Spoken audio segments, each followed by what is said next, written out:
여러분 안녕하세요. 네, 안녕하세요. 네. 네, 화요일입니다. 네. 네. 월요일, 화요일 여러분 조금 힘들지만 오늘 힘내시면 되는데 이 나라 걱정하는 우리 시사 다단계 안녕한가 전역의 안전 빵빵입니다. 네. 네. 오늘 주제는요. 네. 얼마 전에 문재인 대통령이 트럼프 대통령에 이런 이야기 했다고 합니다. 개성공단 재개할 수 있도록 좀 풀어달라. 트럼프 한마디로 NO 했다고 단호박? 합니다. 네. 단호박. 바로 그거였습니다. 자, 이 문제 한번 짚어보도록 하겠습니다. 네. 그러니까 문재인 대통령은 참 눈치도 없이 트럼프한테 자꾸 이제 풀어달라 이렇게 하는데 트럼프로서는 절대로 받아들일 수가 없는 거죠. 왜냐하면은 트럼프는 문재인 대통령하고 똑같은 거예요. G20에 가서 토론하지 않고 사진만 빵빵 찍은 것처럼 판문점에서 북한에 대해서 비핵화 이거 말고 그냥 사진 한 판 찍고 그걸로 자기는 또 이 대선 치를 수 있다. 뭐 이렇게 생각하는 거 아닐까요? 줄 수가 없고요. 왜냐하면 네. 트럼프도 마음대로 할 수가 없는 게 지금 개성공단에서는 북한에 현금이 지급이 됩니다. 현금 지급은 일단 북한에서 전용할 수 있기 때문에 그렇습니다. 현재 제재 대상인 거죠. 현재 그러니까 개성공단을 통해서 1년에 약 1억 2천만 달러 정도가 북한에 지급이 됩니다. 1억 2천만 달러 정도가 지급이 되기 때문에 여기서 근데 이제 썰은 여러 가지 있어요. 아주 극단적인 경우는 근로자들한테 2, 3불밖에 안 주고 나머지는 다 뺏어간다는 이야기도 네. 있고 또는 한 60% 정도가 최고위층, 김정은이죠. 김정은. 과거에 이제 가동될 때는 김정일이었습니다만 김정일, 김정은 일가에 비자금으로 들어간다. 어찌됐든 수천만 달러가 비자금으로 들어갈 수밖에 없는 북한의 통치 구조입니다.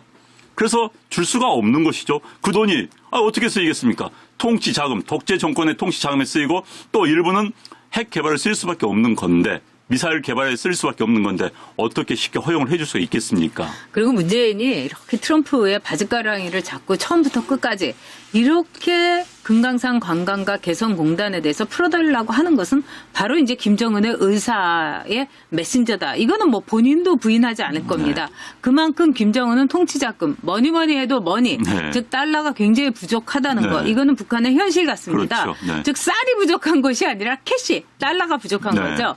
근데 이것을 이제 처음 이제 보도했던 요미우리 신문에 따르면은요, 이 트럼프하고 문재인하고 만났을 때 트럼프는 신중해야 된다. 그리고 비핵화가 있을 때 그 다음 조치가 이루어질 수 있다. 이렇게 얘기를 했다고 합니다.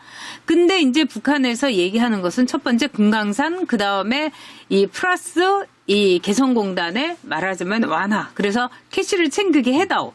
두 번째는 이제 체제 완화격인 북미 연락사무소를 각각 열게 해달라. 그리고 세 번째는 인도적인 어떻게 보면 경제적인 지원을 확실하게 풀어달라. 이 세 가지를 요구했는데 여기에 대해서도 트럼프가 얘기한 것은 신중 모두. 그러니까 어떻게 보면은 트럼프가 먼저 판문점에서 김정은 만나자고 하자. 그러니까 김정은이가 얼른 뛰쳐나온 거 아니겠습니까? 김정은이가 한편으로는 좀 당했다. 이렇게 생각할 수도 있는 시점인 것 같아요. 그러니까 이제 트럼프가 협상을 안 한 것이죠. 미래 카드를 보여줄 이유가 없지 않습니까? 아니, 문재인 대통령 논리대로 한다면, 자, 개성공단 재개 줘. 그러면 나올 거야.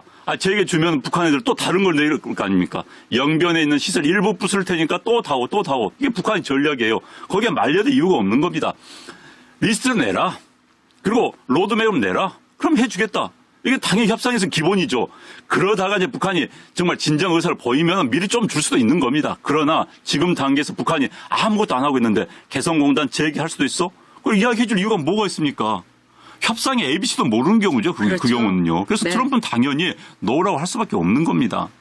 그런 점에서 요미우리의 그 보도를 제가 이렇게 원본으로 봤는데 일본어라는 거는 여러분이 아시는 것처럼 굉장히 복잡 다단한 뜻을 함의하고 있습니다.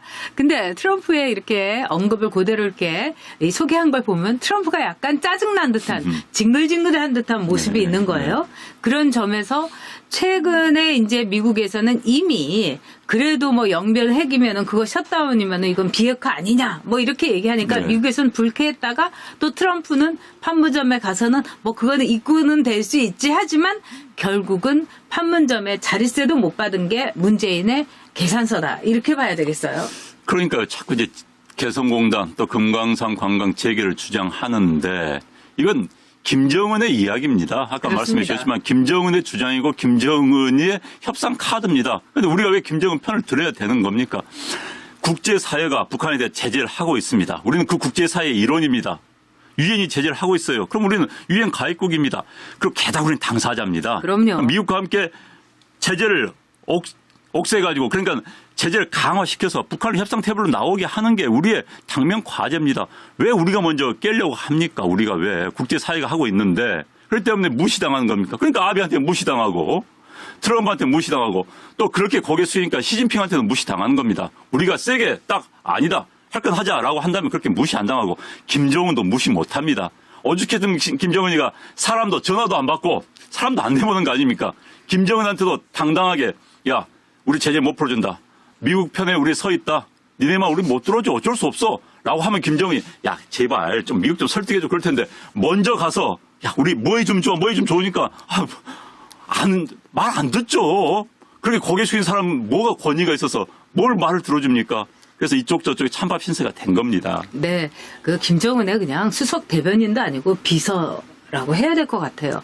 그다음에 그 판문점에서 이렇게 끝났을 때 성조기하고 인공기는 있었는데 대한민국 국기가 대한민국의 영토에서 엄연한 영토에서 소방 맞은 거 아니겠습니까? 네. 근데 이 범인이 누구겠습니까? 문재인입니다. 그러면서 트럼프도 뭐 1대1로는 못 만났지만은 그 자리에서 그래도 김정은하고 어떻게 얼굴 좀 1대1로 볼까 사진이라도 빵 한번 찍어볼까 했는데 김정은이 그냥 쌩 하고 가버린 거 아니겠어요? 저라면 다리라도 걸어서 넘어뜨렸을 것 같아요. 아, 그럼요. 네. 그리고요, 지금 이제 미국 조야에서 핵 동결론 이야기가 나오고 있습니다. 네. 이제 비핵화가 아니라 미국의 목표는 핵 동결을 하는 거다. 즉, 미래 핵을 막고 과거의 핵은 인정해 주겠다. 이제 이겁니다. 그리고 이제 이른바 장거리 미사일은 뭐 없애야겠다는 이런 이야기죠. 그러면은 미국은 아무 상관이 없습니다. 자, 이 문제에 대해서 나는 우리 정부가 나서야 됩니다. 입장 표명을 명확히 해야 됩니다. 그런데 제가 만난 이 좌파 지식인들, 네. 국제 정치학자들 가운데서는 북한이 핵을 포기할 수가 없다. 김정은이 비핵화 하겠느냐? 안 한다. 결국 그럼 현실 인정하자. 그럼 제가 그래서 무슨 현실? 북한 핵을 인정할 수밖에 없는 거 아니냐? 북한이 설마 우리한테 쏘겠느냐? 안 쏜다. 그러면 그냥 좋은 거 아니냐? 그리고 북한이 핵을 가져야만이 남북 협상이 나올 수 있다. 북한이 개혁 개방할 수 있다. 그래야지 북한이 자신감 있으니까 개혁 개방한다. 그러므로 인정해야 된다. 이 논리를 펴더라고요. 야, 참 무서운 논리죠. 그래서 내가 네. 야 옆집 애가 지금 우리는 아무것도 없는데 칼을 들고 있는데 걔하고 사는데 걔가 근데 정상적인 게 아니고 또라이다. 이거 어떻게 살겠느냐. 그다음에 걔들은 독재 정권 어떤 짓을 할지 모르는 집단입니다. 그런데 걔가 핵을 가지고 있는 상태에서 우리가 같이 평화롭게 살 수 있다? 그러니까 과도한 선의와 과도한 기대로 국제 정치를 보는 겁니다. 정말 냉정한 통찰력을 봐야 되는데 그러지 못하고 그런데 저는 이 문제에 대해서 현 정권에 있는 핵심 인사들이 이야기를 해야 됩니다. 자, 북한 핵 동결론 이야기 나왔으면 아니면 아니로 이야기해야 되는 것이죠. 미국 입장에서 핵 동결을 이야기할 수 있을지 모르나 일부에서 우리는 절대 안 된다. 한반도에서 우리 남한 국민들은 절대 안 된다고 이야기해야 되는 겁니다. 이걸 왜 못합니까? 아까 말한 것처럼 핵 동결을 지지하고 있다면 또 지지하는 이야기하십시오. 그래서 국민들의 심판을 받게 해야 되는 겁니다. 저는, 네. 정치학에서 이런 말이 있습니다. 누가 어떤 대상에 대해서 절대로 비판하지 못한다면은 바로 그 비판을 못하게 만드는 사람의 지배 아래 있는 거다. 지금 어떻습니까? 문재인에 대해서 또는 김정은에 대해서 문재인은 절대로 김정은에 대해서 비판하고 있지 않습니다. 근데 북한은 수도 없이 문재인에 대해서 비판하고 있습니다. 그러면 김정은과 문재인의 관계에 있어서는 바로 문재인을 김정은이 지배하고 있다는 이야기가 됩니다. 자, 이 비핵화의 문제, 핵을 이고 살겠다는 거, 그 다음에 핵 동결이면은 오케이. 그것이 충분한 영번의 셧다운으로서도 비핵화다. 이렇게 말하는 문재인, 바로 김정은의 지배 아래 있는 것입니다. 네, 안녕한 저녁에 안전 빵빵. 네, 화요일 여러분과 함께 했습니다. 네, 수요일에 뵙도록 하겠습니다. 네, 고맙습니다. 오늘 순서 여기서 마치겠습니다. 네, 고맙습니다.